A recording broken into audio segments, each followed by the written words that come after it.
Bonjour à tous, c'est François Bouet. Aujourd'hui pour le Nouvel Automobiliste, pour Podcast Moteur et pour Road Story et pour Automatin bien sûr.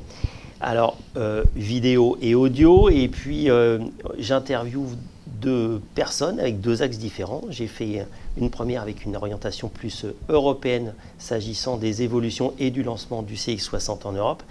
Et là je reviens en France, tout basiquement, avec le président de Mazda Automobile France, Laurent Thésée. Alors je vais lui poser des questions un petit peu communes à l'interview européenne, mais pas tellement en fait. On va plus se focaliser sur la France.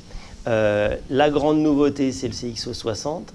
On va être même directement dans le technique, dans le produit.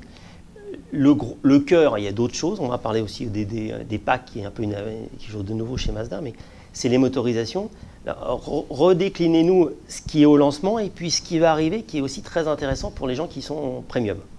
Alors au lancement de la voiture, donc le CX60 a été présenté le 8 mars dernier. Dans un premier temps, on lance la voiture, on la lance commercialement en France avec une motorisation PHEV. Et puis à partir de janvier, les commandes sont d'ores et déjà ouvertes sur une motorisation diesel 6 cylindres en ligne. Donc le véhicule sera lancé en janvier avec un 6 cylindres en ligne diesel, 3,3 litres. Et puis, dans le courant de l'année 2023, on va proposer un 6 cylindres en ligne essence. Alors, les deux seront micro-hybridés, 48 volts.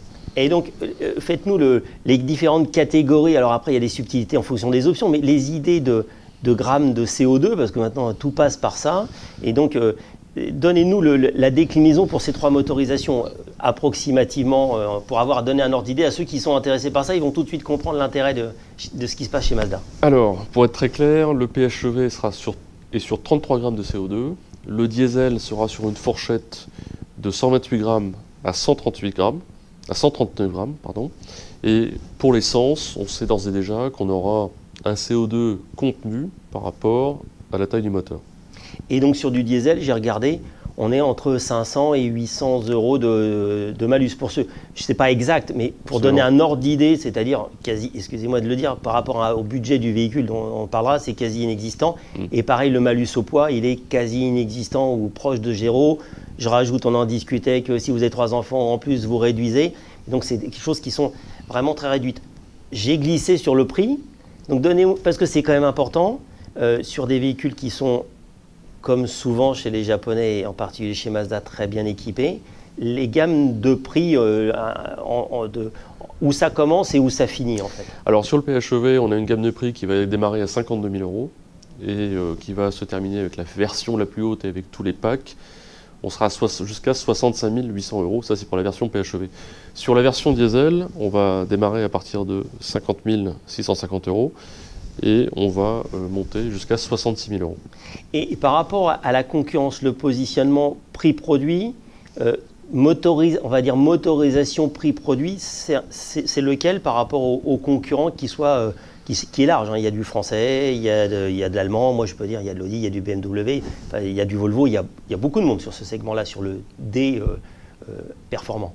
Absolument. Alors on va avoir des écarts. Alors sur le PHEV, on a des écarts assez significatifs de prix. Hein.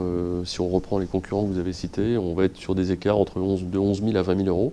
C'est des écarts assez significatifs. Après, si on prend les motorisations 6 cylindres, là aussi on aura des écarts importants, sachant que les concurrents sont de moins en moins nombreux sur les motorisations 6 cylindres. Donc on sera avec un avantage assez concurrentiel, très bien placé, avec surtout un véhicule très équipé. Et donc en équipement, dans la présentation, vous nous en parliez, pour la France tout du moins, une évolution certaine, c'est-à-dire que on passe des produits où il n'y avait pas de pack, très peu de packs, oui. Et là vous introduisez ces packs. Absolument, mais effectivement c'est lié aussi à la trajectoire premium de la marque parce qu'il faut pouvoir personnaliser les voitures, il faut pouvoir créer des univers et on a structuré la gamme qui commence avec le Prime Line, l'Exclusive Line et puis après vous avez deux finitions hautes qui sont le Homura et le Takomi et à chaque fois on va associer des univers, les clients auront la possibilité d'associer des univers et ça fait aussi partie de l'univers premium qui doit encadrer le produit. Une chose aussi un peu importante, c'est vous rentrez dans un segment où vous avez été, mais en tout cas avec des produits très performants pour prendre vraiment des volumes. Et donc il y a une évolution, c'est-à-dire qu'il y a plus de pros. Absolument. Donc, et pourquoi, en fait, vous avez cette évolution au-delà du produit, mais il y a d'autres choses qui font que vous avez de la conquête sur du professionnel. Alors il y a la conquête sur le professionnel, effectivement, parce qu'on a un produit PHEV qui est très bien placé par rapport à ses concurrents.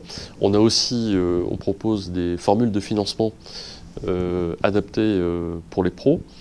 Et ça permet aussi de rassurer dans l'environnement, dans les incertitudes à venir de l'environnement, car l'entreprise ou le professionnel ne se soucie pas de la revente de la voiture. C'est son concessionnaire ou le loueur qui s'en occupera. Donc ça, ce sont aussi des formules, des offres qui permettent de lever un certain nombre de freins. Effectivement, le démarrage de la voiture se caractérise par un mix professionnel très important sur le PHEV. Et dernière petite question, je suis client, je viens vous voir et je vous dis je veux un CX60, je vais avoir des délais raisonnables, on va dire. Enfin, on revient dans des problématiques de délai comme on avait un petit peu avant, mais pas comme on a vécu depuis les 2 dernières années. Alors vous êtes client, vous seriez venu jusqu'à fin juillet, j'aurais pu vous le livrer jusqu'à fin décembre 2022. Là pour l'instant, on a encore des délais qui sont contenus, on est entre 4 à 5 mois, ce qui reste dans l'environnement actuel tout à fait raisonnable. Oui, mais ce que je veux dire, c'est ce qu'on discutait aussi au niveau européen. Vous avez souffert comme tout le monde, mais vous êtes revenu dans une problématique où c'est toujours compliqué, mais vous savez livrer des voitures. On n'est pas dans des...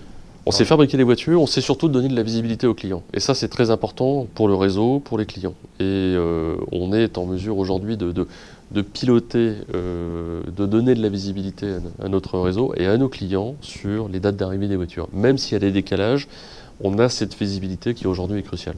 Et puis une dernière question qui me vient à l'esprit, parce que je pense que c'est important, c'est une voiture qui est fabriquée 100% au Japon? Oui, absolument. Et donc je rebondis aussi sur l'intérieur. Sur la nouvelle large plateforme, oui. L'usine Ofu numéro 2 à Hiroshima.